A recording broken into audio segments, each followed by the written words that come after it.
علیہ وسلم یہ اعلان کر دے اور ان کے دماغوں کی پیدا کردہ ہر قسم کی غلط فہمیوں کو دور کر دے. یا ایھا الناس انی رسول اللہ الیکم جمیعا، اے بنی نوع انسان، اے آدم کی تمام اولاد جو روئے زمین پر بستے ہو، مجھے خدا نے تم سب کے لیے رسول بنا کے بھجوایا ہے. اور کیوں نہ ہو، میں اس خدا کی باتیں کرنے آیا ہوں الذی لہ ملک السماوات والارض، جو زمینوں کا بھی خدا ہے اور آسمانوں کا بھی خدا ہے، وہ ساری کائنات کا مالک ہے.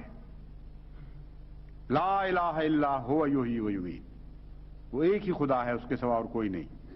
وہی ہے جو زندہ کرتا ہے اور وہی ہے جو مارتا ہے. بس اے زندگی کے خواہاں میری طرف آؤ، اور اے موت سے ڈرنے والوں تم بھی میری طرف آؤ، کیونکہ آج اس خدا کی ملوکیت میں تقسیم کر رہا ہوں، اس کی ملکیت میں تقسیم کر رہا ہوں جو زندگی اور موت کا خدا ہے.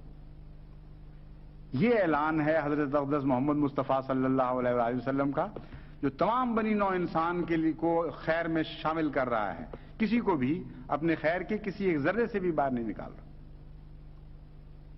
تو اگر کوئی توہمہ دل میں تھا بھی، کوئی وہم باقی بھی تھا کہ شاید یہ ساری اچھی باتیں ان لوگوں کے لیے ہیں جن کو ہم مسلمان سمجھتے ہیں، تو اللہ نے فرمایا نہیں، یہ تو سارے انسانوں کے لیے ہیں.